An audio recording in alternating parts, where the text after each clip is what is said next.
Di sebuah kota kecil bernama Parumasan, udara pagi selalu terasa sejuk dan lembab. Jalanan sempit di antara rame-rama tua berjejer rapi, sebagian masih berdinding papan, sebagian lain sudah diganti bata merah yang pudar dimakan waktu. Di ujung jalan utama, berdiri sebuah gereja tua dengan menara rendah dan salib kayu di puncaknya. Loncengnya berdentang setiap pagi Minggu, memanggil umat yang berjalan perlahan dengan pakaian terbaik mereka. Suara lonceng itu adalah bagian dari kehidupan Parumasan tenang, teratur, dan nyaris tak berubah. Dari tahun ke tahun, Raffi mengenal bunyi lonceng itu sejak ia belajar berjalan. Bagi anak-anak lain, lonceng gereja mungkin sekadar tanda bahwa mereka harus bersiap mengenakan baju rapi. Tapi, bagi Raffi, bunyi itu adalah bagian dari napas hidupnya. Ibunya, Helena, selalu memastikan mereka berangkat tepat waktu. Tak pernah terlambat satu detik pun untuk misa pagi. Helena adalah perempuan parubaya, dengan sorot mata tegas dan suara lembut yang jarang meninggi. Tapi setiap ucapannya mengandung keyakinan yang tak tergoyahkan. Raffi sering membantu ibunya di toko roti kecil milik keluarga mereka yang terletak tak jauh dari gereja. Toko itu sederhana, dengan aroma roti manis yang menguar setiap kali oven dibuka. Helena membuat roti setiap pagi sebelum matahari naik, sementara Raffi bertugas mengantarkan pesanan ke rame-rama pelanggan tetap. Anak-anak kecil di sekitar toko menyukai roti pandan buatannya, dan orang-orang tua memuji kue pisangnya yang lembut. Hidup mereka tidak pernah berlebih, tapi juga tidak pernah kekurangan. Setiap sore, setelah toko ditutup, Raffi biasanya duduk di teras rumah mereka sambil membaca buku. Kadang, ia membaca Alkitab. Kadang, novel-novel tua peninggalan ayahnya yang sudah meninggal sejak Raffi berusia 6 tahun. Helena jarang membicarakan tentang suaminya. Hanya sesekali, ia menatap foto di dinding dan tersenyum samar. Bagi Raffi, sosok ayah adalah bayangan samar yang hanya hidup lewat cerita. Ibunya seorang pria baik yang sabar dan bekerja keras, namun dipanggil Tuhan terlalu cepat. Meski tumbuh tanpa sosok ayah, Raffi tidak pernah merasa benar-benar kekurangan kasih sayang. Helena mengisinya dengan perhatian yang besar, dengan kedisiplinan yang ia anggap sebagai bentuk cinta. Ia memastikan Raffi tidak hanya rajin belajar, tapi juga tekun berdoa. Setiap malam sebelum tidur, mereka selalu berlutut bersama di depan salib kayu kecil di kamar Raffi. Helena memimpin doa dengan suara pelan, dan Raffi mengikuti setiap kata. Meski kadang pikirannya melayang entah kemana. Namun, seiring waktu berjalan, Raffi mulai merasakan sesuatu yang tak bisa ia jelaskan. Ia mengikuti semua ritual yang diajarkan, menghadiri misa, membantu paduan suara, bahkan menjadi panitia acara gereja setiap Paskah. Tapi di sela-sela semua itu, ada kehampaan yang mulai tumbuh. Diam-diam, ia sering bertanya pada dirinya sendiri, mengapa setiap kali ia berdoa, hatinya terasa sunyi? Mengapa setiap kali ia mengucapkan kata amin, seolah ada ruang kosong yang tak terisi? Helena tidak pernah menyadari kegelisahan itu. Baginya, anak yang taat pada agama sudah cukup untuk menjamin hidup yang baik. Ia percaya bahwa iman harus diterima apa adanya, bukan dipertanyakan. Tuhan tidak suka orang yang ragu. Raffi katanya suatu malam saat mereka selesai berdoa, iman itu bukan untuk dipertanyakan, tapi dijalani. Raffi hanya mengangguk. Meski hatinya berbisik lain, ia tidak berniat membantah ibunya. Ia hanya merasa bahwa apa yang ia jalani selama ini belum benar-benar menjawab sesuatu di dalam dirinya. Kehidupan di Parumasan berjalan seperti air yang mengalir di sungai kecil di belakang gereja. Tenang, tanpa riak besar. Setiap minggu, warga berbondong-bondong ke gereja dengan pakaian terbaik mereka.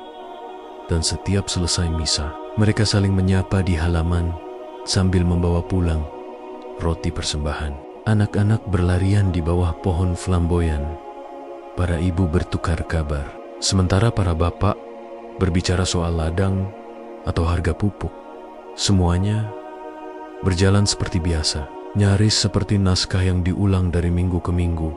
Dalam keseharian itu, Raffi sering merasa seperti penonton di tengah panggung yang sama setiap hari. Ia menyayangi ibunya, menghormati gereja, dan menghargai semua yang telah diajarkan kepadanya. Tapi di dalam hatinya, tumbuh rasa ingin tahu yang samar. Ia sering menatap langit malam dari halaman rumah, bertanya dalam diam, apakah ini yang disebut kedamaian? Suatu sore, di musim penghujan, Raffi duduk di kursi rotan tua di depan toko. Hujan turun, rintik-rintik, membuat aroma tanah basah bercampur dengan wangi roti yang baru matang. Ia menatap jalanan yang mulai sepi. Hanya ada beberapa anak kecil berlari mencari tempat berteduh. Dari keyahan, lonceng gereja berdentang pelan. Helena keluar dari dapur dengan celemek masih terikat di pinggang, membawa secangkir teh panas. "Kau melamun lagi?" tanyanya lembut. Raffi tersenyum kecil. "Hanya capek, Bu. Banyak tugas sekolah." Helena duduk di sampingnya, menatap ke arah langit yang mulai gelap. "Kau harus kuat. Dunia di luar sana keras.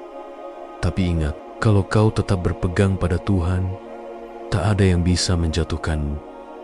Raffi mengangguk pelan. Kata-kata itu menenangkan, tapi entah mengapa tidak sepenuhnya menembus ke dalam hatinya. Ia ingin percaya, tapi ada sesuatu dalam dirinya yang tak berhenti.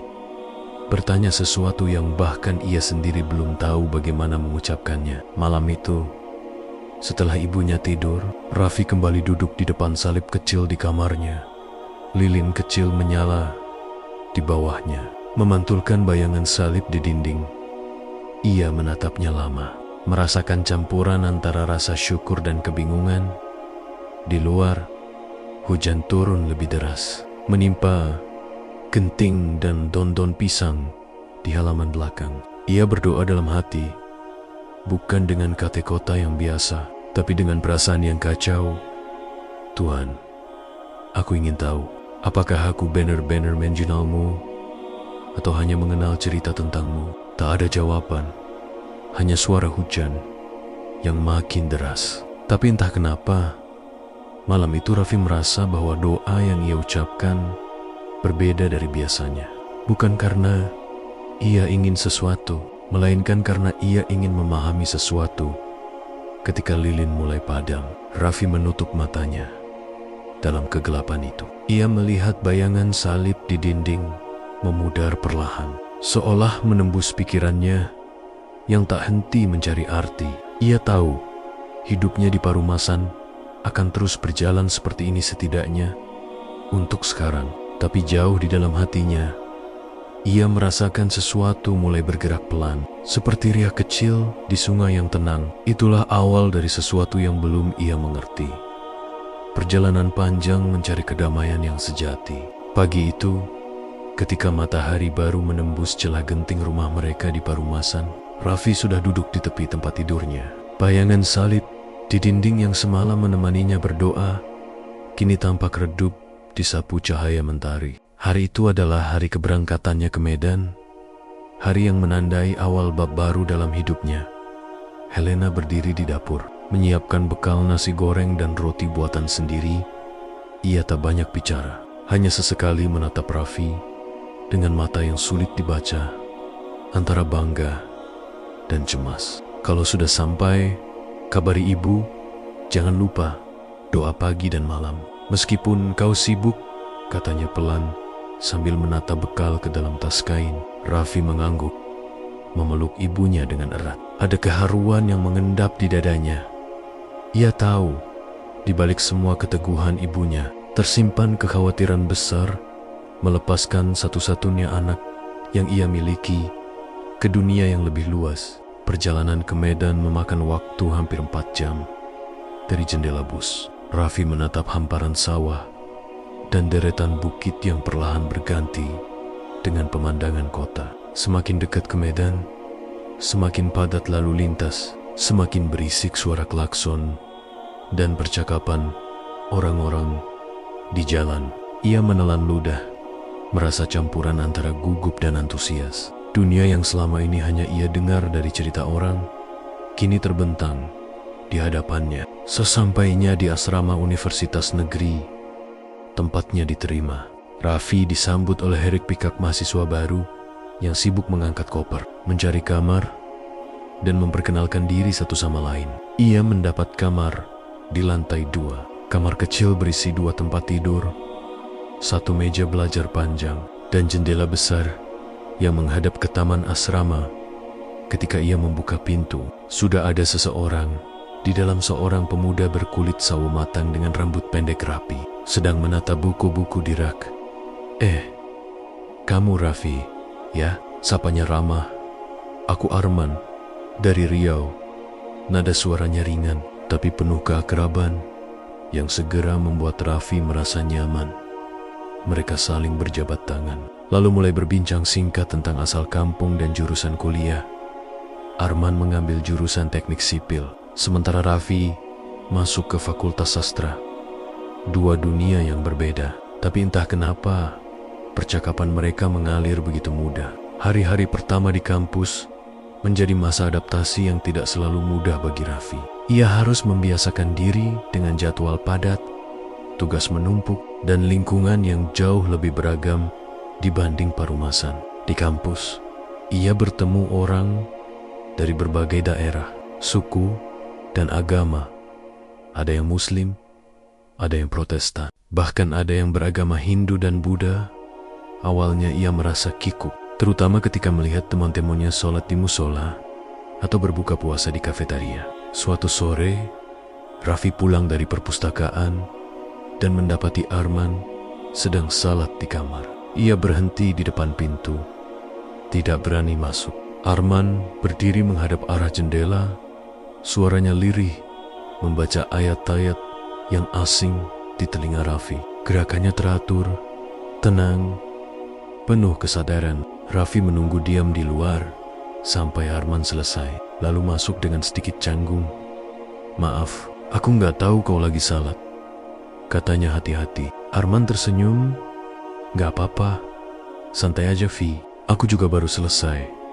Sejak hari itu, pemandangan Arman yang salat di pojok kamar menjadi hal biasa bagi Raffi. Awalnya, ia merasa sungkan, tapi lama-kelamaan ia terbiasa, bahkan sering duduk diam membaca buku sambil menunggu Arman selesai beribadah. Waktu berjalan dan hubungan mereka semakin akrab. Mereka sering makan bersama di warung sederhana dekat kampus, berbagi cerita tentang keluarga dan cita-cita. Arman sering menceritakan masa kecilnya di kampung, tentang sawah ayahnya, dan kebiasaan mereka berkumpul tiap sore untuk mengaji. Raffi mendengarkan dengan antusias, meski sebagian tidak sepenuhnya ia pahami. Suatu malam, ketika listrik di asrama padam, mereka duduk di lantai beralaskan tikar sambil menyalakan lilin kecil. Dalam gelap itu, percakapan mereka beralih dari hal-hal ringan ke topik yang lebih dalam. "Vi," kata Arman pelan, "kau pernah merasa hidup ini nggak selalu harus tentang kita sendiri? Kadang, kalau aku salat, aku ngerasa kayak semua masalah itu mengecil." Raffi menatapnya lama. "Mengecil?" "Iya, karena aku sadar semua yang kita punya itu cuma titipan. Jadi, buat apa terlalu takut kehilangannya?" Kata-kata itu sederhana, tapi menancap dalam di benak Raffi. Ia tak langsung menjawab, hanya menatap nyala lilin yang bergetar tertiup angin. Ada sesuatu dalam ketenangan Arman yang membuatnya iri, bukan karena Arman tahu banyak, tapi karena ia tampak begitu damai menerima apapun yang datang. Hari-hari berikutnya, Raffi mulai memperhatikan hal-hal kecil yang sebelumnya tak ia pedulikan. Ia memperhatikan cara Arman mengucap doa sebelum makan, bagaimana ia menunduk setiap kali mendengar azan berkumandang dari kejauhan. Ada rasa hormat dan kesadaran dalam setiap gerakannya. Tidak ada kesombongan, tidak ada paksaan, semuanya berjalan alami, seperti nafas yang kelewar masuk tanpa harus diingat. Suatu sore, di hari Jumat, Raffi menunggu di taman asrama sambil menulis tugas kuliah. Ia melihat Arman berjalan terburu-buru dengan sajadah di tangan. Salat Jumat, katanya singkat sebelum pergi. Beberapa jam kemudian, Arman kembali dengan wajah berseri. Raffi tak tahu kenapa, tapi ia merasa ingin tahu apa yang membuat seseorang bisa terlihat begitu tenang hanya setelah beribadah. Malamnya, mereka duduk di balkon asrama menatap langit yang dipenuhi bintang. Suara jangkrik terdengar dari kejauhan, dan lampu kota berkelip di bawah sana. "Arman," kata Raffi pelan, "kau kelihatan selalu tenang. Apa karena kau rajin sholat?" Arman tertawa kecil.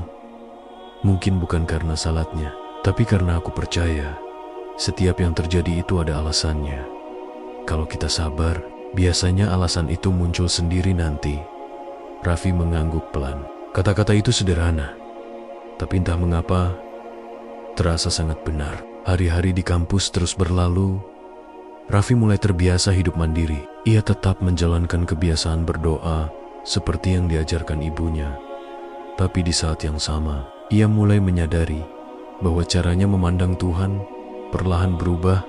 Ia tidak lagi hanya berdoa karena harus, tapi karena ingin berbicara, ingin mengerti, ingin mendengar sesuatu yang lebih dalam dari sekadar kata-kata. Suatu malam yang sunyi, setelah belajar hingga larut, Raffi menatap Arman yang sedang berdoa. Lampu kamar sudah dimatikan. Hanya cahaya lembut dari jendela yang menerangi wajahnya. Arman menengadahkan tangan, berbisik lirih dengan bahasa yang tidak Raffi mengerti. Tapi di antara keheningan itu, Raffi merasakan sesuatu yang sulit dijelaskan, sebuah ketenangan yang tidak berasal dari luar, melainkan dari dalam dirinya sendiri. Ia tak tahu apakah itu karena doa Arman atau karena hatinya yang mulai membuka diri. Tapi malam itu, untuk pertama kalinya, Raffi merasa bahwa ada begitu banyak cara untuk menemukan Tuhan. Dan mungkin pertemuannya dengan Arman bukanlah kebetulan, melainkan bagian dari jalan yang perlahan membimbingnya menuju sesuatu yang lebih besar. Di luar jendela, angin malam berhembus lembut, membawa suara azan dari kejauhan. Raffi terdiam lama, menatap langit gelap yang bertabur bintang. Dalam hatinya, sesuatu bergerak pelan, sebuah rasa ingin tahu yang semakin dalam, yang kelak akan mengubah seluruh arah hidupnya. Suara azan yang datang dari kejauhan masih terngiang di telinga Raffi malam itu. Ia duduk di tepi ranjang, menatap kosong ke arah jendela yang terbuka setengah. Angin malam berhembus lembut, membawa aroma tanah basah setelah hujan sore tadi. Dalam diam, Raffi merenungi perasaan aneh yang sejak beberapa minggu terakhir terus mengganggu pikirannya. Ia tak lagi bisa menjelaskan apa yang sedang terjadi di dalam dirinya. Sejak malam, ketika ia melihat Arman berdoa dalam keheningan, ada sesuatu yang berubah. Ia mulai sering termenung, mempertanyakan hal-hal yang selama ini diterima begitu saja. Hari-harinya di kampus berjalan seperti biasa, kuliah, tugas, dan kegiatan organisasi. Tapi di sela-sela semua itu, hatinya sering melayang. Ia mulai jarang ke gereja kampus, bukan karena ia menolak keyakinannya, bukan pula karena ia ingin melawan ibunya. Ia hanya ingin diam, merenung, dan mencari makna dari semua yang selama ini ia lakukan. Ia merasa dua-duanya mulai kehilangan rasa. Setiap kali ia melipat tangan dan menunduk, kata-kata yang keluar terdengar seperti gema dari masa kecilnya, bukan suara hatinya sendiri. Pagi itu, Raffi mendapat kabar dari telepon rumah bahwa ibunya jatuh sakit. Suara Helena terdengar lemah di ujung sambungan, tapi ia berusaha menenangkan anaknya. "Ibu cuma masuk angin, jangan khawatir," katanya dengan nada lembut. Namun, hati Raffi gelisah. Ia tahu ibunya jarang mengeluh. Jika sampai menelepon untuk memberi kabar, pasti keadaannya tidak baik-baik saja. Seharian itu, Pikirannya tak tenang. Di kelas, ia tak fokus mendengarkan dosen. Di perpustakaan, buku yang ia baca terasa kosong maknanya. Ketika hasil ujian tengah semester diumumkan sore harinya, Raffi kembali menerima kabar buruk. Nilainya jatuh di bawah rata-rata. Ia mematung lama di depan papan pengumuman. Rasanya semua beban menumpuk dalam dadanya. Kekhawatiran tentang ibunya, kegagalan di kampus, dan keresahan yang tak juga menemukan jawaban. Malamnya, Arman sedang tidak di kamar. Raffi sendirian. Hujan turun deras, mengetuk-ngetuk jendela kamar seperti ingin berbicara. Raffi menyalakan lampu meja belajar, menatap salib kecil yang selalu ia bawa dari rumah. Ia duduk di kursi, menarik napas panjang, dan mulai berdoa. Untuk pertama kalinya dalam waktu lama, ia mencoba sungguh-sungguh berbicara kepada Tuhan. Tuhan, aku tahu Kau selalu mendengar, tapi mengapa akhir-akhir ini aku merasa jauh darimu? Suaranya bergetar, nyaris tenggelam oleh suara hujan. Ibu sakit, dan aku gagal lagi. Aku ingin percaya bahwa semua ini ada maknanya, tapi aku tidak tahu apa. Ia menunduk lama, menunggu sesuatu, jawaban, ketenangan, mungkin tanda sekecil apapun. Tapi yang datang hanya keheningan. Suara hujan di luar menjadi satu-satunya irama yang menemani doanya yang tak bersambut. Raffi menutup wajah dengan kedua tangannya. Air matanya jatuh tanpa bisa ia tahan. Entah mengapa, malam itu ia merasa sangat kecil. Ia yang selama ini mencoba taat, yang berusaha menjalani semua aturan dan ritual, kini merasa kosong. Kata-kata doanya seolah hanya meluncur keluar tanpa arah, seperti daun kering yang tertiup angin. Ia bertanya dalam hati, apakah Tuhan benar-benar mendengarnya, ataukah ia hanya berbicara pada bayangan dari keyakinan yang diwariskan. Lalu, perlahan, ia teringat percakapan dengan Arman beberapa hari sebelumnya. Saat mereka makan malam di warung kecil dekat kampus, Arman sempat berkata dengan nada santai, kadang Tuhan gak butuh kita bicara banyak, Vi. Dia cuma mau kita datang dengan hati. Kalimat itu, yang saat itu terdengar biasa saja, kini menggema dalam pikirannya. Ia memejamkan mata, membiarkan kata-kata itu berputar di benaknya. Datang dengan hati. Apakah selama ini ia berdoa tanpa hati? Raffi berdiri perlahan, membuka jendela kamar. Hujan masih deras, menimbulkan kabut tipis di udara malam.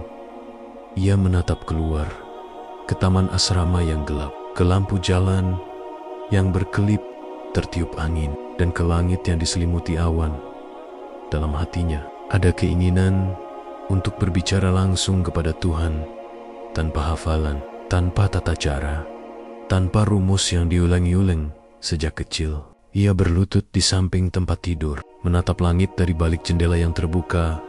Tuhan, ucapnya pelan, aku tidak tahu bagaimana caranya berbicara ke podimu tanpa hafalan, tapi kalau Kau benar ada di sini, tolong beri aku kedamaian, bukan jawaban, hanya sedikit kedamaian.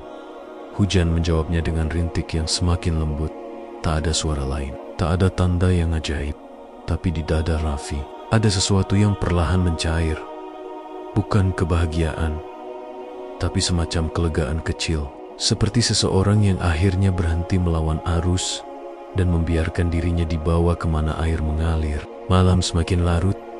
Arman pulang sekitar pukul 11. Mendapati Raffi duduk diam di lantai dengan mata bengkak. Kau gak apa-apa, Vi? Tanyanya. Raffi tersenyum samar. Gak tahu, Man. Rasanya aneh. Arman duduk di sebelahnya. Tidak banyak bicara. Ia tahu kapan harus diam. Kadang diam adalah bentuk empati paling dalam. Beberapa menit kemudian, Arman berkata pelan, aku dulu juga pernah ngerasa kayak gitu. Waktu ayahku meninggal, aku marah sama Tuhan. Tapi lama-lama aku sadar, marah itu cuma karena aku gak ngerti kenapa semua harus terjadi. Sekarang aku pikir, mungkin Tuhan gak mau kita ngerti semuanya. Dia cuma mau kita percaya dan datang dengan hati yang tenang, Raffi menatapnya. Menelan kata-kata itu dalam-dalam, ia ingin menolak, ingin berkata bahwa semuanya tak sesederhana itu. Tapi ia tahu, hatinya lelah untuk terus melawan. Malam itu berakhir dengan keheningan panjang. Ketika Arman sudah tertidur, Raffi masih terjaga. Ia menatap langit-langit kamar, memikirkan banyak hal. Ibunya di parumasan, nilai kuliah yang buruk, dan kata-kata Arman yang terus menggema di pikirannya. Mungkin Tuhan tak butuh kita bicara banyak. Dia hanya ingin kita datang dengan hati. Angin malam kembali bertiup, membawa sisa hujan yang menetes dari daun di luar jendela. Raffi menutup matanya perlahan untuk pertama kalinya. Ia tidak mengucapkan doa apapun sebelum tidur. Ia hanya diam, membiarkan hatinya berbicara dalam cara yang tidak ia pahami, namun terasa lebih jujur daripada semua doa yang pernah ia ucapkan. Dan di antara suara hujan yang mulai reda, benih pencarian itu tumbuh dalam diam, kecil, samar, tapi nyata. Ia belum tahu kemana arah hidupnya akan membawanya. Tapi ia tahu satu hal.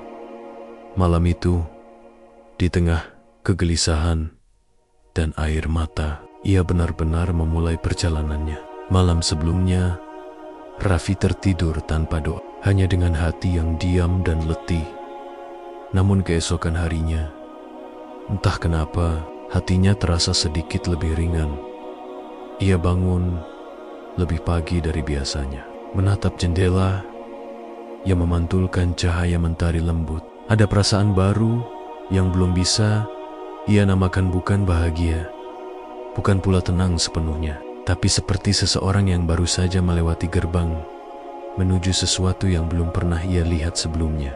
Hari itu berjalan biasa, kelas padat, tugas menumpuk, dan Raffi kembali berusaha mengalihkan pikirannya dari kecemasan tentang ibunya. Namun sore harinya, sesuatu yang kecil mengubah jalannya hari itu. Sekitar pukul 5, listrik di seluruh blok asrama tiba-tiba padam. Suara keluhan mahasiswa terdengar di sepanjang lorong. Beberapa menyalakan lilin, yang lain keluar mencari udara segar. Raffi duduk di tempat tidurnya, menatap layar laptop yang mati. Arman melongok dari meja belajarnya yang juga gelap. "Vi, daripada bengong, ikut aku aja ke surau. Biasanya mereka buka puasa bareng di sana, sekalian ngerjain tugas. Kalau listrik udah nyala," katanya sambil tersenyum. Raffi sempat ragu. "Aku? Kisu, kenapa? Enggak harus ikut salat kok. Kadang cuman ngobrol aja." Nunggu listrik hidup, nada Arman begitu santai sehingga Raffi tak bisa menolak. Ia pun ikut, lebih karena ingin keluar dari kegelapan kamar daripada alasan lain. Surau kecil itu terletak tak jauh dari gerbang belakang kampus, di antara pepohonan ketapang dan warung yang sudah tutup. Bangunannya sederhana, berdinding putih dan beratap seng, tapi dari dalamnya memancar cahaya lampu emergency yang lembut. Saat mereka tiba, beberapa mahasiswa duduk melingkar di lantai, sebagian dengan gelas air putih dan kurma di tangan. Di pojok ruangan, aroma teh manis tercium samar. "Assalamualaikum," sapa Arman, disambut beberapa senyum hangat. Raffi menunduk sopan, sedikit kikuk. Tapi yang ia rasakan bukan tatapan curiga, melainkan penerimaan yang tenang. Seseorang yang tampak lebih tua, mungkin 2 atau 3 tahun di atas, mereka menyambut dengan ramah. "Silakan duduk, adik. Bentar lagi azan maghrib." Raffi duduk di pojok ruangan. Suasana begitu sederhana. Hanya cahaya lampu redup, beberapa sajadah digelar, dan piring berisi potongan buah. Namun, entah kenapa, di tengah kesederhanaan itu, Raffi merasakan sesuatu yang asing, tapi menenangkan. Tidak ada hiruk pikuk, tidak ada obrolan kosong. Semua orang berbicara seperlunya, seolah mereka menunggu sesuatu yang lebih besar dari sekadar waktu makan. Ketika suara azan maghrib berkumandang dari pengeras suara kecil di pojok surau, semua orang serentak menunduk. Mereka minum air putih, makan sebutir kurma, dan tersenyum satu sama lain. Tidak ada makanan berlimpah, tidak ada pesta. Tapi di wajah-wajah itu, Raffi melihat ketenangan yang sulit ia temukan, bahkan di gereja sekalipun. Setelah berbuka, sebagian jamaah melanjutkan salat maghrib. Raffi duduk di teras surau, menatap langit senja yang mulai memudar. Ia tidak tahu harus berbuat apa. Jadi, ia hanya diam, menikmati semilir angin dan suara lembut bacaan doa dari dalam ruangan. Suara itu mengalun pelan. Tidak ia pahami artinya, tapi ada sesuatu dalam nadanya yang menyentuh hati. Seolah-olah bukan sekadar bacaan, tapi percakapan antara manusia dan Tuhannya. Ketika salat selesai, seorang pria muda keluar. Tubuhnya ramping, wajahnya teduh, dengan sorban putih melingkar di leher. Ia tersenyum dan menghampiri Raffi. "Kamu temannya Arman ya?" "Iya, Ustadz, saya Raffi," jawabnya sedikit gugup. "Jangan panggil Ustadz," katanya sambil tertawa kecil. "Panggil aja Fadil. Aku cuma bantu ngajar ngaji di sini." Belum pantas dipanggil Ustadz. Percakapan mereka mengalir ringan. Fadil tidak banyak bicara tentang agama. Ia justru bertanya tentang asal Raffi, kuliah, dan keluarganya. Ada sesuatu dalam caranya berbicara lembut tapi tulus. Seolah ia benar-benar mendengarkan. Raffi merasa nyaman. Saat obrolan mulai menyentuh soal keyakinan, Fadil tidak menggurui. "Kadang hidup itu seperti listrik padam," katanya sambil tersenyum. "Kita terbiasa dengan cahaya. Lalu ketika gelap, panik. Tapi kalau kita tenang, mata kita pelen-pelen, bisa melihat walau tanpa lampu. Begitu juga hati, kalau tenang, ia akan menemukan cahaya yang enggak berasal dari luar, tapi dari dalam." Raffi terdiam lama. Kalimat itu sederhana, tapi menembus jauh ke dalam pikirannya. Ia tidak merasa digurui, justru seperti diajak memahami sesuatu yang selama ini sudah ada, tapi tak pernah ia lihat. Sebelum mereka pulang, Arman mengajaknya membantu membereskan piring dan gelas di rak buku surau. Pandangan Raffi tertumbuk pada satu buku kecil dengan sampul hijau bertuliskan terjemahan Al-Quran dan maknanya. Ia mengambilnya dengan hati-hati, membuka acak, dan matanya jatuh pada satu halaman. "Dan sungguh, kami akan menguji kamu dengan sedikit ketakutan, kelaparan, kekurangan harta, jiwa, dan buah-buahan. Dan sampaikanlah kabar gembira bagi orang-orang yang sabar." QS Al-Baqarah 155. Ia membacanya perlahan. Kata-kata itu tidak terasa asing, meskipun berbeda bahasa dari kitab yang biasa ia baca. Justru ada keindahan tersendiri di dalamnya, bahasa yang tidak berusaha menakut-nakuti, tapi menenangkan. "Sampaikanlah kabar gembira bagi orang-orang yang sabar." Ia mengulanginya dalam hati, dan entah kenapa terasa seperti pelukan halus setelah hari yang panjang dan melelahkan. Arman melihatnya membaca. "Ayat itu bagus, ya," katanya sambil tersenyum. Raffi mengangguk. "Indah sekali, tapi aku belum tahu artinya sepenuhnya." "Kadang kita nggak perlu paham semuanya," jawab Arman. "Cukup rasakan dulu.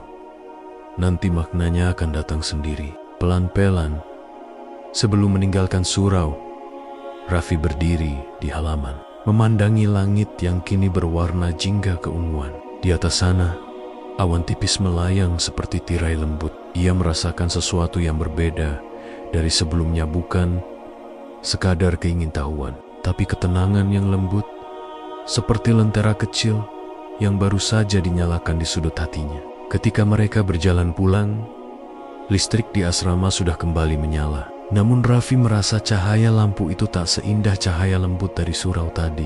Di tengah malam yang kembali terang, hatinya justru merindukan suasana senja yang sederhana, suara azan, gelas air putih, dan ayat yang berbicara lembut tentang kesabaran. Ia tahu ada sesuatu yang sedang tumbuh dalam dirinya, sesuatu yang belum sepenuhnya ia pahami, tapi sudah mulai menuntunnya.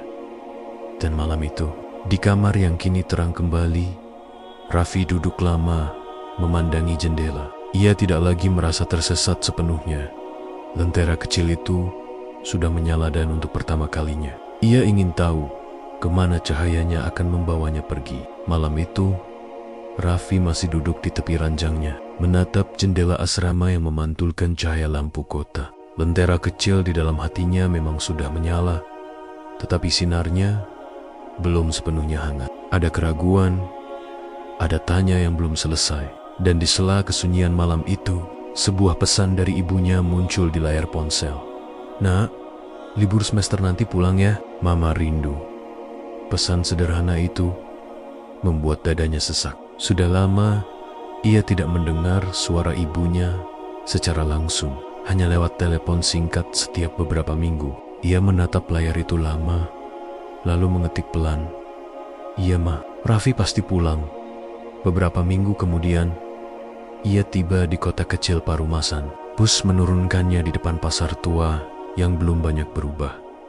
Udara di sana terasa lebih lembab, dengan aroma tanah dan roti panggang dari toko ibunya yang kini terlihat lebih sepi. Di depan toko itu, Helena berdiri dengan senyum yang agak lelah, namun hangat. "Raffi," serunya, memeluk anak semata wayangnya erat. Raffi membalas pelukan itu dengan perasaan campur aduk rindu, haru, tapi juga canggung. Ada sesuatu yang berbeda kali ini. Ia merasa seperti membawa rahasia yang tidak boleh diketahui siapapun. Hari-hari pertama di rumah berjalan biasa. Raffi membantu ibunya di toko roti, seperti dulu menyiapkan adonan, memanggang kue, melayani pelanggan. Namun, dalam setiap geraknya, Helena memperhatikan. Ia melihat bahwa anaknya lebih sering termenung, kadang tersenyum sendiri, sambil membaca buku di kamar. Buku bersampul hijau dengan huruf Arab di sampulnya. Suatu pagi, setelah misa hari Minggu, Helena memanggil Raffi ke dapur. "Kamu kenapa nggak ikut misa?" "Sudah 3 kali. Raffi, Mama malu sama Bu Agnes. Dia nanya terus kenapa kamu nggak kelihatan di gereja." Raffi menandok, mengaduk teh yang mulai dingin. "Raffi cuma pengen sendiri dulu, Ma. Pengen tenang." "Tenang?" Nada suara ibunya meninggi. "Tenang dari apa?" "Dari Tuhanmu." Raffi terdiam. Pertanyaan itu seperti belati halus yang menyayat pelan. Ia mencoba tersenyum, tapi suaranya bergetar ketika menjawab, "Ma, Raffi nggak menjauh dari Tuhan. Raffi cuma lagi berusaha mengenal Nia lebih dalam, mungkin dengan cara yang berbeda." Helena menatapnya lekat-lekat, lalu menatap buku di atas meja. "Itu bukan Alkitab," katanya pelan, tapi dingin. "Kamu sekarang baca kitab lain." Raffi menarik napas panjang. "Raffi cuma baca terjemahannya, Ma. Gak ada maksud apa-apa, cuma pengen tahu. Bukankah Tuhan satu?" "Jangan bicara sembarangan." Suara Helena meninggi, matanya bergetar menahan emosi. "Kamu dibaptis, Raffi. Kamu dibesarkan dengan iman Katolik. Semua yang Mama ajarkan dari kecil itu bukan mainan untuk dicoba-coba." Angin malam kembali bertiup, membawa sisa hujan yang menetes dari daun di luar jendela. Raffi menutup matanya perlahan. Untuk pertama kalinya, ia tidak mengucapkan doa apapun sebelum tidur. Ia hanya diam, membiarkan hatinya berbicara dalam cara yang tidak ia pahami, namun terasa lebih jujur daripada semua doa yang pernah ia ucapkan. Dan di antara suara hujan yang mulai reda, benih pencarian itu tumbuh dalam diam, kecil, samar, tapi nyata. Ia belum tahu kemana arah hidupnya akan membawanya, tapi ia tahu satu hal. Malam itu, di tengah kegelisahan dan air mata, ia benar-benar memulai perjalanannya. Malam sebelumnya, Raffi tertidur tanpa doa, hanya dengan hati yang diam dan letih. Namun keesokan harinya, entah kenapa, hatinya terasa sedikit lebih ringan. Ia bangun lebih pagi dari biasanya, menatap jendela yang memantulkan cahaya mentari lembut. Ada perasaan baru yang belum bisa ia namakan bukan bahagia, bukan pula tenang sepenuhnya, tapi seperti seseorang yang baru saja melewati gerbang menuju sesuatu yang belum pernah ia lihat sebelumnya. Hari itu berjalan biasa, kelas padat, tugas menumpuk, dan Raffi kembali berusaha mengalihkan pikirannya dari kecemasan tentang ibunya. Namun sore harinya, sesuatu yang kecil mengubah jalannya hari itu. Sekitar pukul 5, listrik di seluruh blok asrama tiba-tiba padam. Suara keluhan mahasiswa terdengar di sepanjang lorong. Beberapa menyalakan lilin, yang lain keluar mencari udara segar. Raffi duduk di tempat tidurnya, menatap layar laptop yang mati.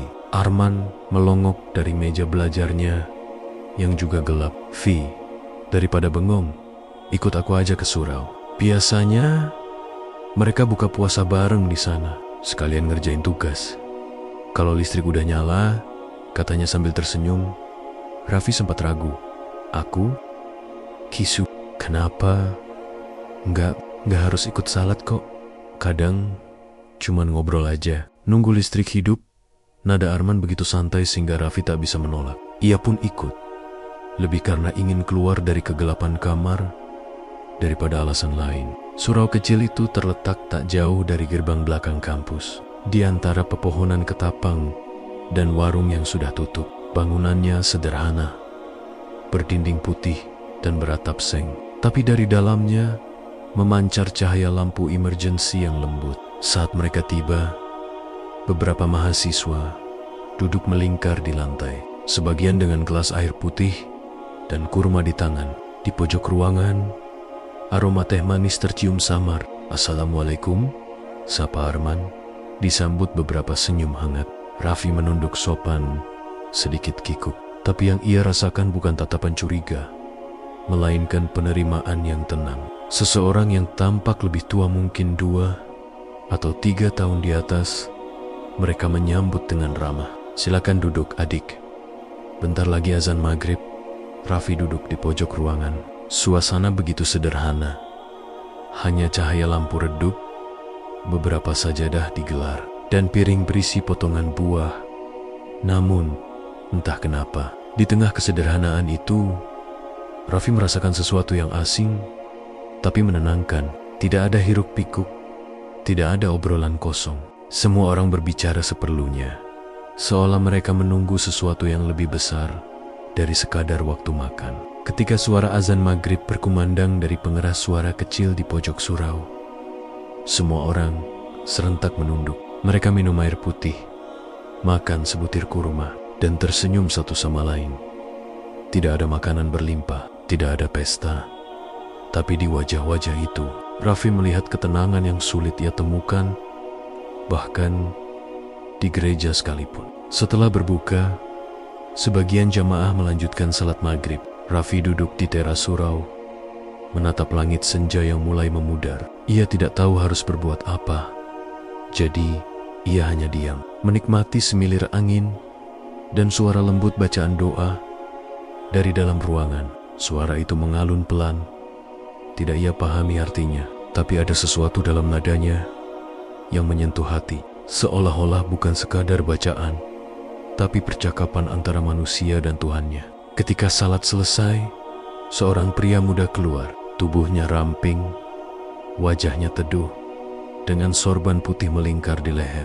Ia tersenyum dan menghampiri Raffi. "Kamu temannya Arman ya?" "Iya, Ustadz. Saya Raffi," jawabnya sedikit gugup. "Jangan panggil Ustadz," katanya sambil tertawa kecil. "Panggil aja Fadil. Aku cuma bantu ngajar ngaji di sini." Belum pantas dipanggil Ustadz.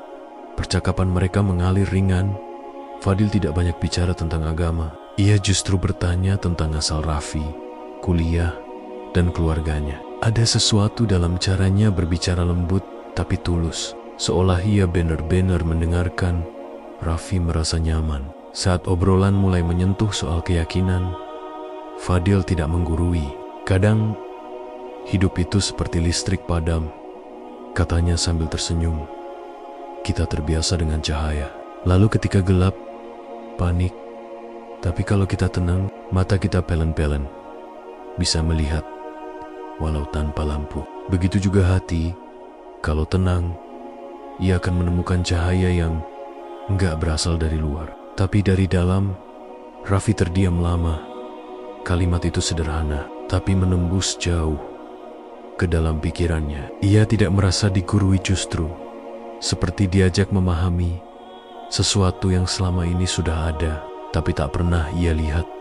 Sebelum mereka pulang, Arman mengajaknya membantu membereskan piring dan gelas di rak buku surau. Pandangan Raffi tertumbuk pada satu buku kecil dengan sampul hijau bertuliskan terjemahan Al-Quran dan maknanya. Ia mengambilnya dengan hati-hati, membuka acak, dan matanya jatuh pada satu halaman.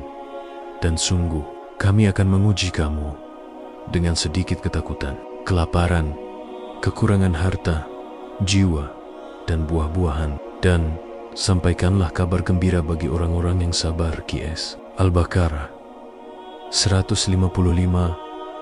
Ia membacanya perlahan. Kata-kata itu tidak terasa asing, meskipun berbeda bahasa dari kitab yang biasa ia baca. Justru ada keindahan tersendiri di dalamnya, bahasa yang tidak berusaha menakut-nakuti, tapi menenangkan. Sampaikanlah kabar gembira bagi orang-orang yang sabar. Ia mengulanginya dalam hati, dan entah kenapa terasa seperti pelukan halus setelah hari yang panjang dan melelahkan. Arman melihatnya membaca. Ayat itu bagus, ya, katanya sambil tersenyum. Raffi mengangguk. Indah sekali, tapi aku belum tahu artinya sepenuhnya.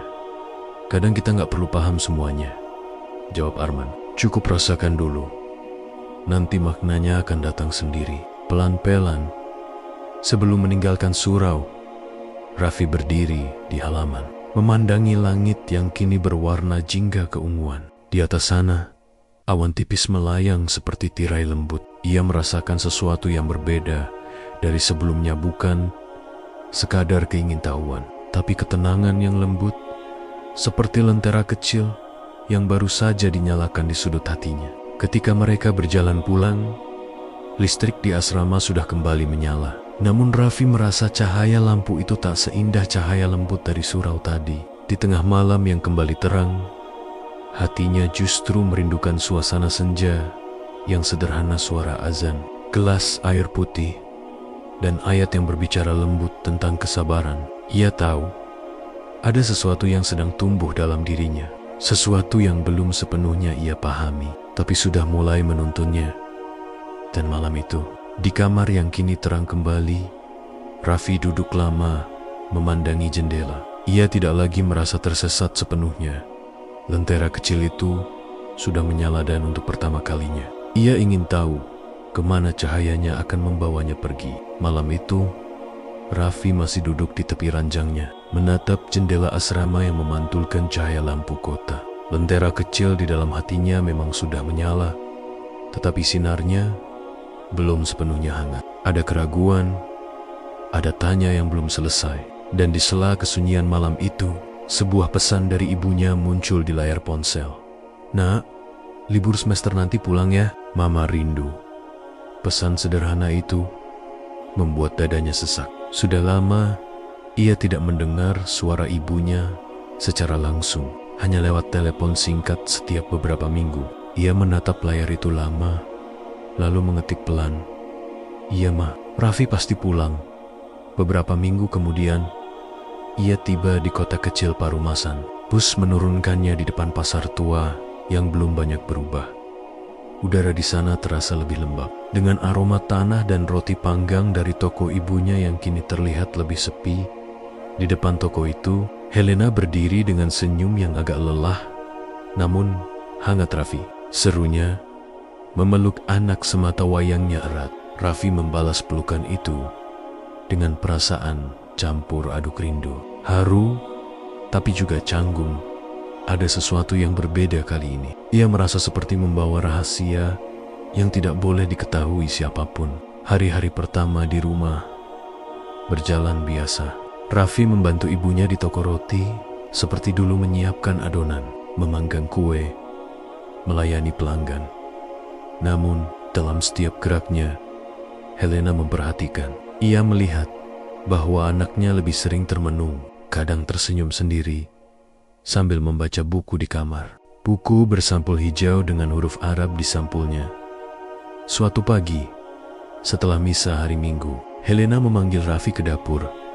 "Kamu kenapa nggak ikut misa?" "Sudah 3 kali. Raffi, Mama, malu sama Bu Agnes. Dia nanya terus kenapa kamu nggak kelihatan di gereja." Raffi menandok, mengaduk teh yang mulai dingin. "Raffi cuma pengen sendiri dulu, Ma. Pengen tenang." "Tenang?" Nada suara ibunya meninggi. "Tenang? Dari apa?" "Dari Tuhanmu." Raffi terdiam.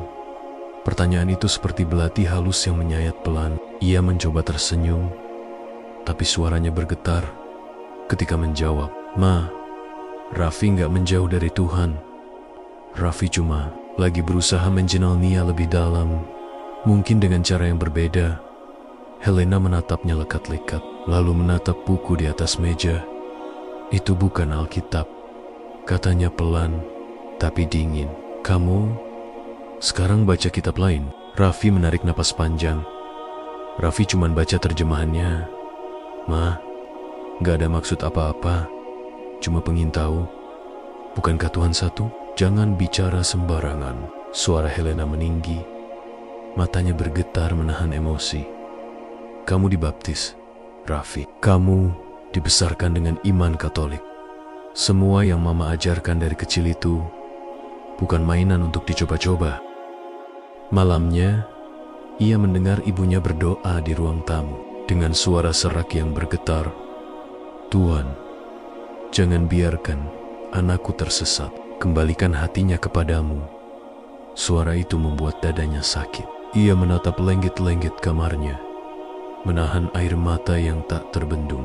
Ia merasa bersalah karena telah membuat ibunya menangis, dan juga karena tak bisa lagi berpura-pura bahwa hatinya masih sama. Keesokan harinya, suasana di rumah berubah dingin. Helena berbicara seperlunya saja, dan setiap kali Raffi mencoba mendekat, ia hanya menjawab pendek, "Sudah makan? Ambilkan tepung. Jangan lupa tutup toko." Selebihnya, diam. Dinding rumah yang dulu hangat kini terasa seperti batu yang dingin dan jauh. Suatu sore, saat hujan turun deras di luar, Raffi melihat ibunya duduk di ruang tamu, menatap salib kayu di dinding. Ia mendekat perlahan, membawa secangkir teh. "Ma, Raffi minta maaf kalau Mama kecewa." Helena tidak menoleh. "Kamu masih anak Mama, tapi Mama gak bisa lihat kamu jalan ke arah yang salah." Raffi menggenggam lututnya erat. Kalau arah yang salah itu justru membuat Raffi merasa lebih dekat sama Tuhan, apakah itu tetap salah? Helena menatapnya tajam. "Tuhan yang mana, Raffi?" Kalimat itu menggantung lama di udara. Tidak ada jawaban yang bisa Raffi berikan tanpa menyakiti. Ia menunduk, menatap karpet yang mulai basah oleh tetesan teh dari cangkir di tangannya. Dalam hati, ia tahu ini bukan sekadar perbedaan cara berdoa. Ini pertemuan dua keyakinan yang sama-sama lahir dari cinta, tapi kini berdiri di dua tepi sungai yang berbeda. Malam terakhir sebelum ia kembali ke Medan, Raffi duduk di kamarnya, mengemasi pakaian dalam koper kecil. Helena tidak keluar dari kamarnya sejak sore. Saat jam menunjukkan pukul 11, Raffi menulis selembar surat dan meletakkannya di meja makan. Maaf kalau Raffi banyak berubah, tapi Raffi tetap anak Mama. Raffi hanya ingin mengenal Tuhan lebih dalam, bukan meninggalkan apa yang Mama ajarkan. Doakan Raffi, walau Mama mungkin belum bisa menerima jalan yang Raffi pilih. Pagi harinya, ia berangkat sebelum matahari terbit. Langit Parumasan masih kelabu, dan udara pagi terasa dingin di kulit. Saat bus perlahan bergerak meninggalkan kota kecil itu, Raffi menatap jendela. Rumah ibunya yang dulu terasa hangat kini tampak jauh. Berdiri di balik kabut tipis, ia menunduk, menggenggam tasnya erat. Ada rasa bersalah yang menekan dadanya, tapi juga keteguhan kecil yang mulai tumbuh di tengah luka itu. Ia tahu sesuatu telah retak di antara dirinya dan ibunya, tapi dari retakan itu, cahaya baru mulai menyusup masuk, cahaya yang lembut, yang mungkin suatu hari akan menyatukan kembali segalanya. Dan ketika bus melaju ke arah Medan, Raffi menutup matanya. Dalam diam, ia berdoa, bukan dengan kata-kata rumit, tapi dengan hati yang tulus. Semoga suatu hari nanti ibunya mengerti bahwa ia tidak sedang pergi menjauhinya, hanya sedang mencari jalan pulang yang berbeda. Doa yang Raffi panjatkan di dalam bus malam itu masih bergema ketika ia kembali ke Medan. Ia menjejakkan kaki di terminal dengan dada berat, tapi juga ada semacam kelegaan yang aneh, seperti seseorang yang baru saja menutup sebuah bab lama dalam hidupnya dan bersiap menulis yang baru. Ia tahu hubungannya dengan sang ibu belum selesai, tapi ada sesuatu di dalam dirinya yang mulai berbisik pelan. Jangan berhenti di tengah jalan. Hari-hari pertama di kampus, setelah liburan terasa hening bagi Raffi. Ia jarang bicara banyak dengan teman-temannya dan lebih sering duduk di taman fakultas, membaca buku-buku kecil yang ia bawa dari Parumasan. Salah satunya adalah terjemahan Al-Quran yang dulu ia temukan di surau. Setiap kali membuka halaman demi halaman, Raffi merasa seolah sedang membaca percakapan antara dirinya dan sesuatu yang lebih besar dari dirinya sendiri. Awalnya, ia hanya membaca karena ingin tahu, tapi lama-lama ada sesuatu yang berubah. Setiap ayat seakan berbicara langsung kepadanya tentang sabar, tentang kehilangan, tentang rasa syukur, tentang ketulusan. Tidak ada kalimat yang memaksa, tidak ada ancaman, hanya undangan lembut untuk mengenal diri dan mengenal Tuhan. Suatu sore, ketika matahari mulai condong ke barat, Raffi kembali ke surau kecil di belakang kampus. Surau itu masih sama seperti dulu, dinding putih sederhana, lampu gantung kecil yang berayun pelan, dan aroma karpet yang lembab karena hujan sore. Beberapa mahasiswa duduk melingkar, mendengarkan Ustaz Fadil yang sedang berbicara di depan. Raffi tidak langsung masuk. Ia hanya duduk di teras, mendengarkan dari kejauhan. Teman-teman, suara Fadil lembut namun tegas. Kadang manusia mengira ia harus banyak bicara untuk dekat dengan Tuhan. Padahal, kadang yang Tuhan tunggu hanyalah diam-diam yang penuh kesadaran, bukan diam yang kosong. Kata-kata itu menghantam lembut dada Raffi. Ia teringat malam-malam ketika ia berdoa dengan air mata, tapi merasa hampa. Kini ia mengerti. Mungkin selama ini ia berdoa hanya dengan bibir, bukan dengan hati. Ia menutup mata sejenak, membiarkan suaranya tenggelam dalam gema azan maghrib yang mulai berkumandang. Hari demi hari Raffi semakin sering datang ke surau. Awalnya hanya duduk diam, lalu mulai ikut mendengarkan ceramah. Bahkan sesekali berbincang ringan dengan Fadil dan Arman. Setelah salat berjamaah selesai, ia belum ikut salat, belum juga mengucap syahadat, tapi hatinya perlahan bergerak ke arah yang ia sendiri sulit jelaskan. Kalau kamu mau tahu rasa tenang, Vi, kata Arman suatu malam sambil menatap langit. Tenang itu datang bukan dari banyaknya yang kamu tahu, tapi dari seberapa kamu ikhlas menerima yang kamu gak tahu. Raffi mengangguk pelan. Aku dulu pikir iman itu harus dijelaskan dengan logika, tapi sekarang justru makin banyak yang aku gak paham. Makin aku merasa dekat. Arman tersenyum. Mungkin karena Tuhan memang gak mau dijelaskan, dia mau dirasakan. Kalimat itu menancap lama di hati Raffi. Sejak saat itu, setiap malam sebelum tidur, ia membaca beberapa ayat Al-Quran dengan pelan. Kadang hanya satu halaman, kadang satu paragraf. Lalu ia menutup buku itu dan duduk diam menatap langit-langit kamarnya. Ia tidak tahu sejak kapan, tapi sekarang setiap kali membaca, ada getar halus di dadanya, seolah ada suara lembut yang tumbuh dari dalam, berbisik tentang kesabaran, tentang keikhlasan, tentang cinta yang lebih besar dari segala bentuk cinta duniawi. Namun, setiap kali ketenangan itu datang, wajah ibunya muncul di benaknya, wajah yang lembut tapi tegas, yang dulu selalu membangunkannya setiap minggu pagi untuk ke gereja. Ia bisa membayangkan ibunya duduk di ruang tamu, berdoa di bawah salib kayu, memohon agar anaknya kembali. Setiap kali bayangan itu datang, dadanya bergetar. Rasa bersalah itu seperti bayangan yang tidak pernah pergi. Suatu malam, setelah mendengar ceramah Fadil tentang taubat dan rahmat, Raffi memberanikan diri bertanya, "Fadil, bagaimana kalau seseorang ingin mendekat kepada Tuhan, tapi dia tahu langkahnya akan menyakiti orang yang ia cintai?" Fadil menatapnya lama. "Kamu bicara tentang ibumu?" Raffi menanduk. "Iya, kadang Vi," kata Fadil perlahan. "Jalan menuju kebenaran memang tidak selalu diterima oleh semua orang. Tapi kalau hatimu jujur, kalau niatmu murni untuk mencari Tuhan, maka Dia sendiri yang akan melunakkan hati mereka nanti. Tugasmu bukan membuat orang lain paham, tapi memastikan langkahmu tetap bersih." Raffi tak bisa menjawab. Ia hanya menatap lantai karpet surau yang lembab di dalam dadanya. Kalimat itu bergema terus. "Tugasmu bukan membuat orang lain paham, tapi memastikan langkahmu tetap bersih." Sejak malam itu, Raffi benar-benar mulai berubah. Ia tak lagi sibuk mencari jawaban lewat logika, tapi belajar mendengar suara dalam dirinya. Ia belajar diam ketika marah, bersyukur ketika kesulitan datang, dan memaafkan tanpa harus diminta. Hidupnya pelan-pelan menjadi lebih ringan, meski beban hubungan dengan ibunya masih membayang. Suatu sore, ia kembali ke surau sendirian. Tidak ada orang, hanya suara burung dan hembusan angin. Ia duduk di lantai, membuka Al-Quran pada surah Al-Insyirah.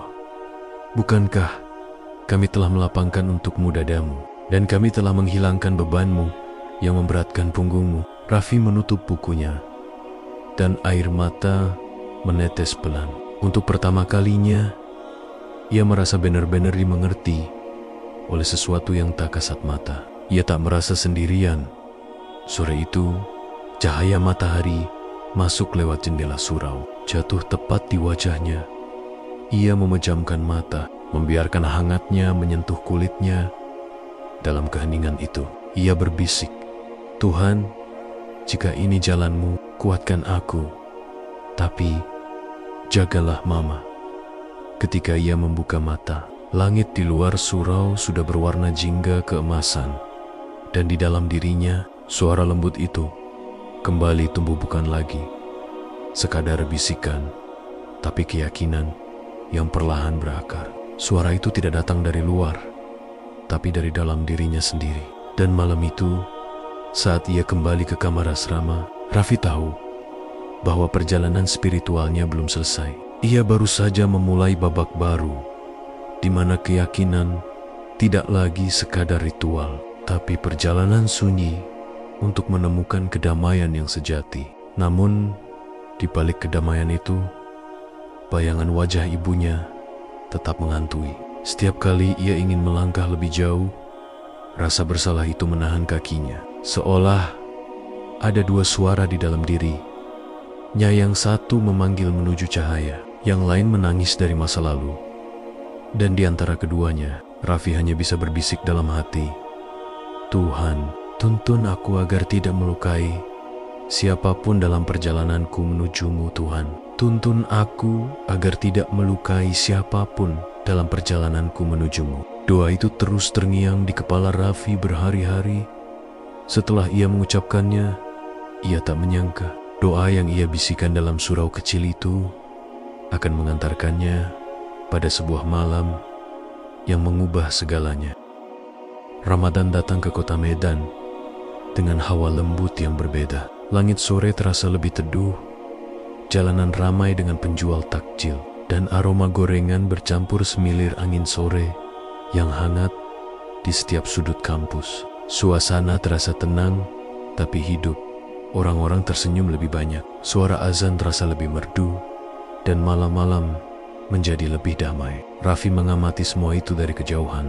Ia bukan bagian dari mereka, tapi entah kenapa hatinya seperti ikut bergetar setiap kali mendengar kalimat "Marhaban ya Ramadan" di radio asrama. Ia merasa seperti seseorang yang berdiri di luar pagar rumah yang terang benderang, menatap cahaya yang begitu indah, tapi belum berani melangkah masuk. "Vi," panggil Arman suatu sore.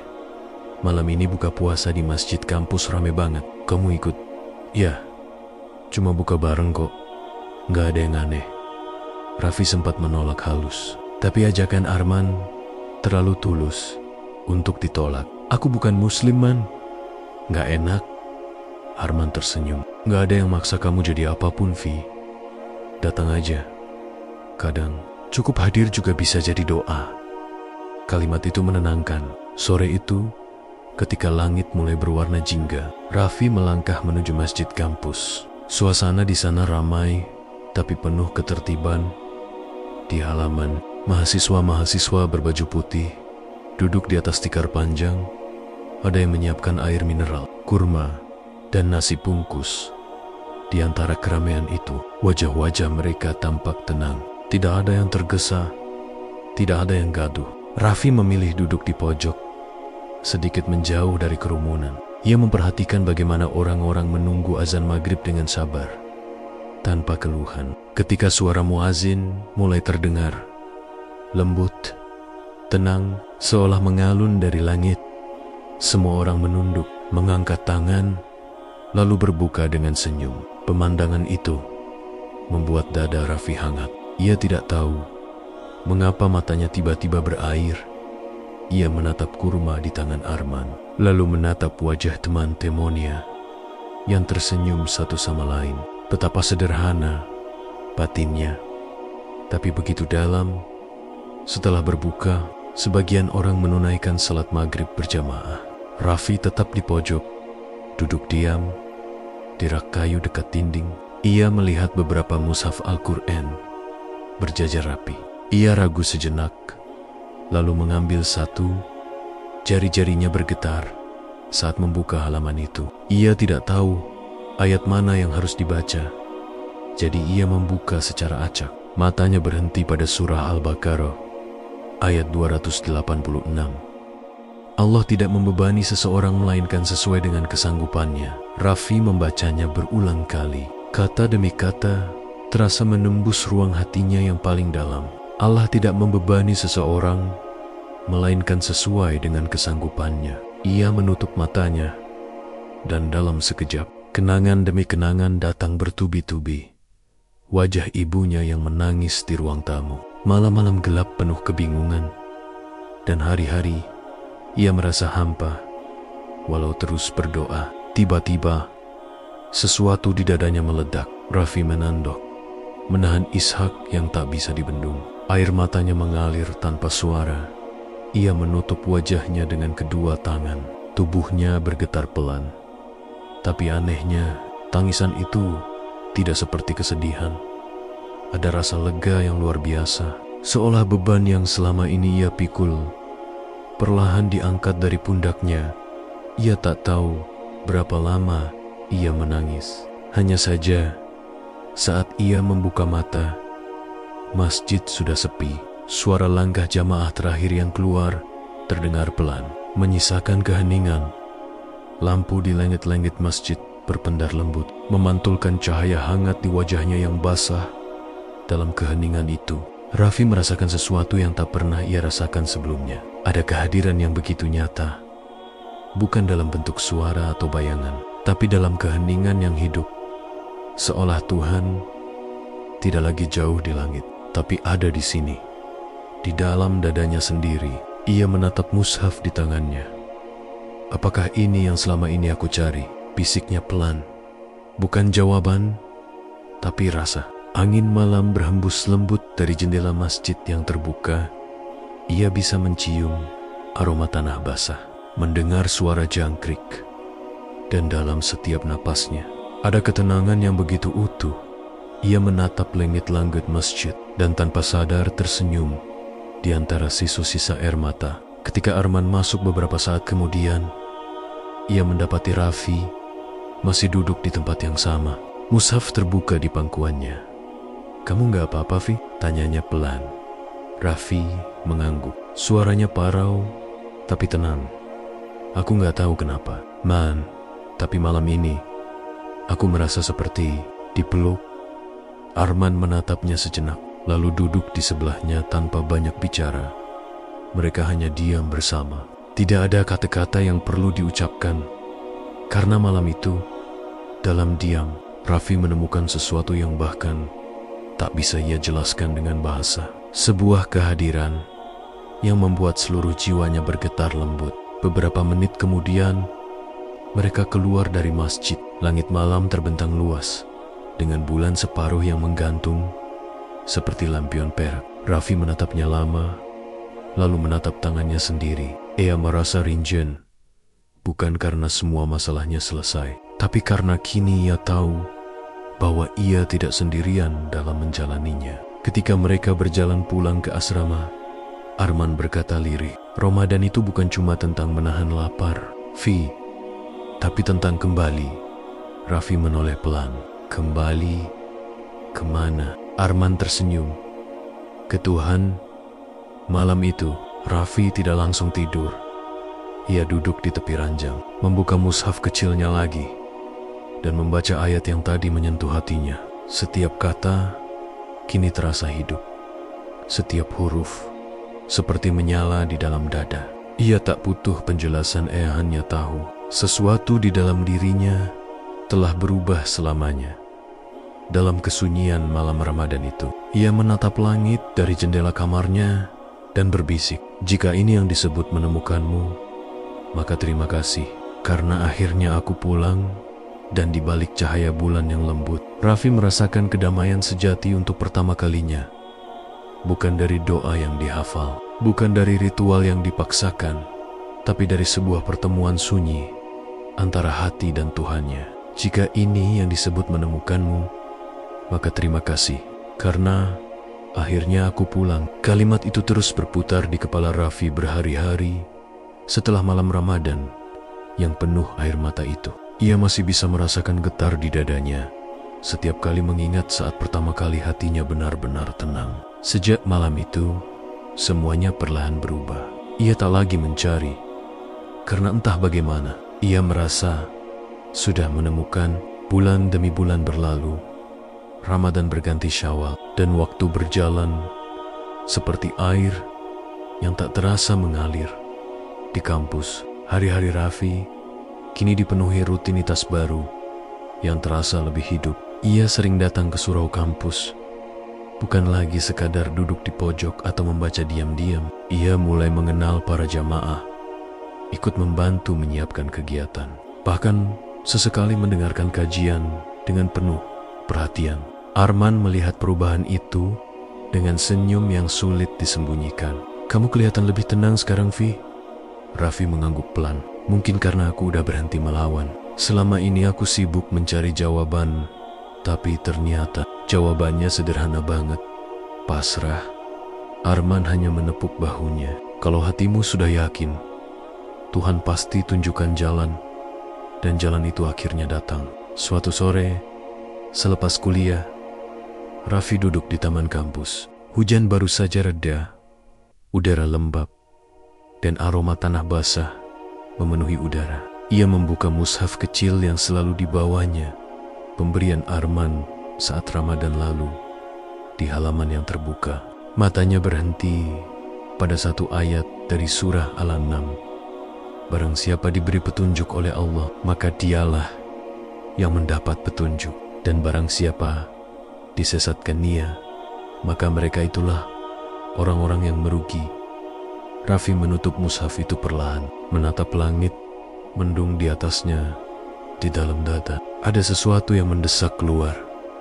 Sebuah keputusan yang tak lagi bisa ia tunda. Ia tahu, inilah saatnya berhenti, berdiri di antara dua dunia. Beberapa hari kemudian, Raffi menemui Ustaz Yusuf, pembimbing rohani di surau kampus yang dulu pertama kali menyambutnya. Lelaki itu menatapnya dengan lembut ketika Raffi mengutarakan niatnya. Anak muda, katanya pelan, kamu sudah yakin dengan pilihanmu ini? Raffi menatap ke bawah. Suaranya bergetar. Saya tidak ingin berpura-pura lagi di ruangan kecil di belakang Tuhan dengan saksi dua sebagaimana hati saya memanggilnya. Raffi mengucapkan dua kalimat syahadat. Suaranya lirih, tapi tegas. Asyhadu alla ilaha illallah wa asyhadu anna Muhammadan Rasulullah. Air matanya jatuh tanpa ia sadari. Ia menunduk lama, sementara dada terasa lapang, seolah seluruh beban hidupnya dilepaskan dalam satu tarikan napas. Ketika ia keluar dari surau, langit kembali mendung, tapi kali ini awan kelabu justru terasa indah. Arman menghampirinya, menepuk bahunya pelan. "Selamat datang, saudaraku," katanya dengan suara yang nyaris bergetar. Raffi tersenyum, menatap langit yang mulai menitikkan hujan gerimis. "Aku merasa seperti baru lahir, Man." Namun, di balik ketenangan itu, ia tahu badai sedang menunggu.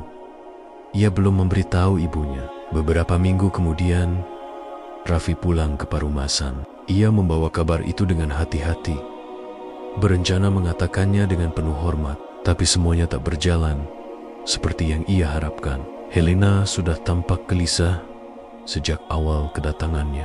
Ia memperhatikan anaknya yang kini tampak berbeda. Ada ketenangan di wajahnya, tapi juga sesuatu yang tak bisa ia pahami. Ketika ia melihat mushaf kecil di tas Raffi, wajahnya berubah. "Raffi," suaranya bergetar. "Apa ini?" Raffi menatap ibunya dengan tenang. "Itu kitab suci, Bu." "Kitab suci?" Helena mengdengus. "Bukan Alkitab. Kamu belajar agama lain."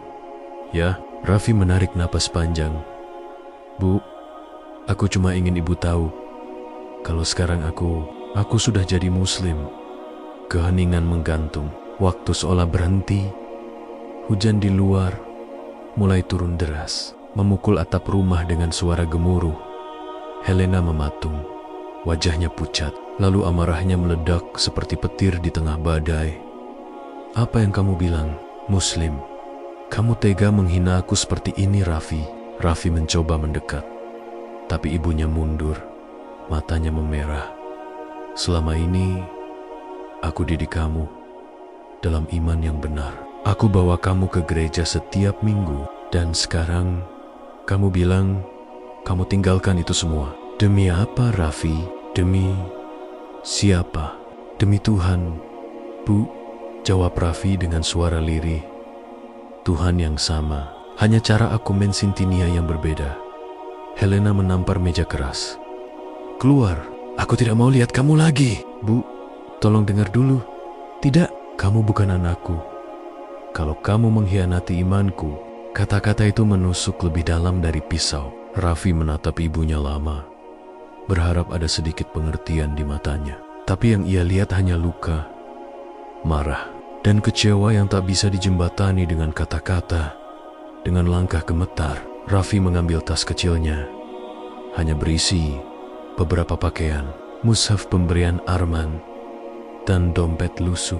Hujan di luar makin deras, tapi ia tak peduli.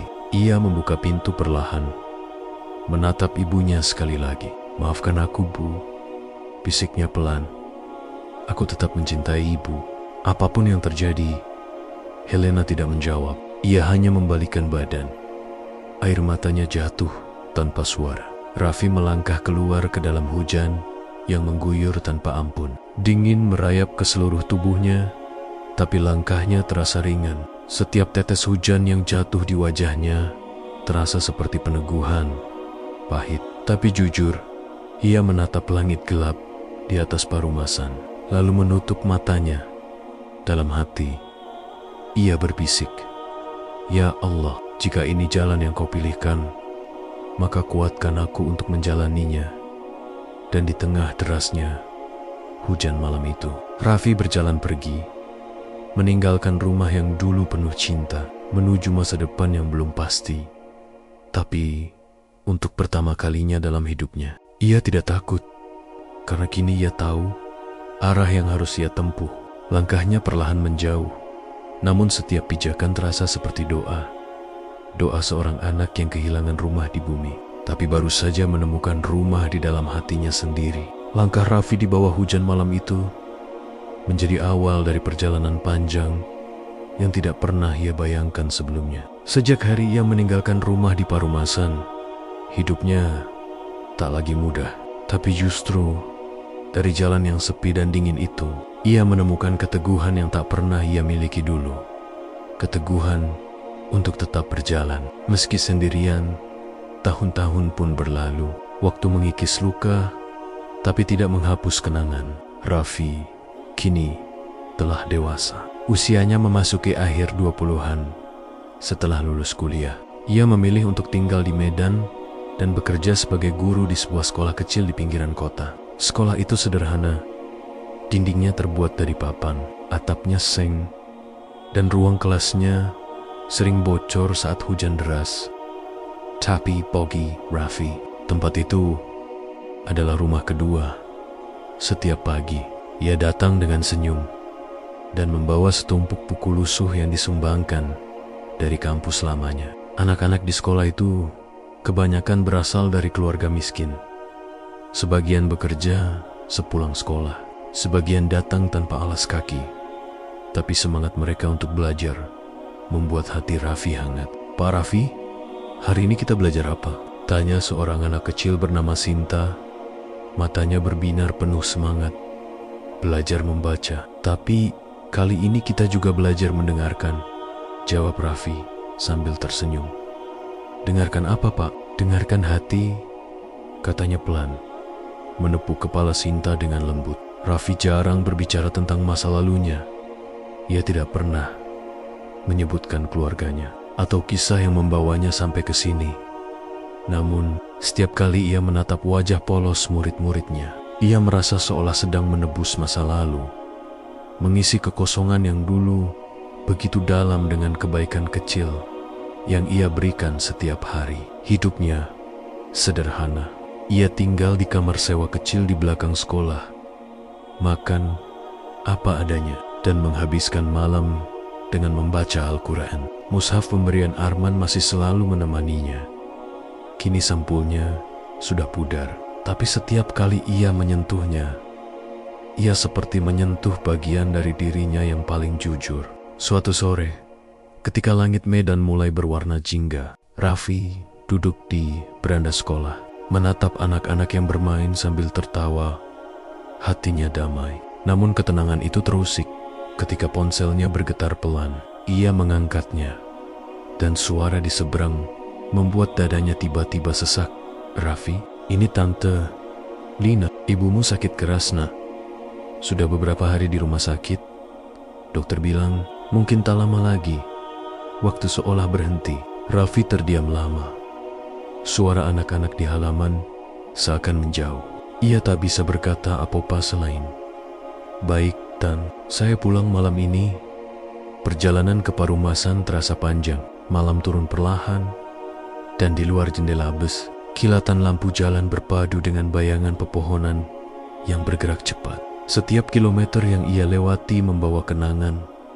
Suara lonceng gereja, aroma roti panggang ibunya, tawa kecil di dapur rumah yang hangat. Semua itu kini terasa jauh, tapi hidup kembali di pikirannya. Ketika bus berhenti di terminal kecil Parumasan, hujan rintik menyambutnya. Ia berjalan cepat menuju rumah sakit. Langkahnya berat, tapi hatinya mantap. Di ruang perawatan yang remang, ia melihat sosok yang sudah lama tak ia temui, Helena, ibunya. Tubuhnya tampak lemah, rambutnya mulai memutih, dan wajah yang dulu tegas kini terlihat rapuh. Raffi berdiri di ambang pintu, tak berani melangkah. Tapi ketika matanya bertemu dengan mata ibunya, waktu seperti berhenti. Tidak ada kata, hanya air mata yang perlahan mengalir di pipi Helena. "Raffi," suaranya pelan, nyaris seperti bisikan. Raffi segera mendekat, menggenggam tangan ibunya yang dingin. "Aku di sini, Bu. Maafkan aku."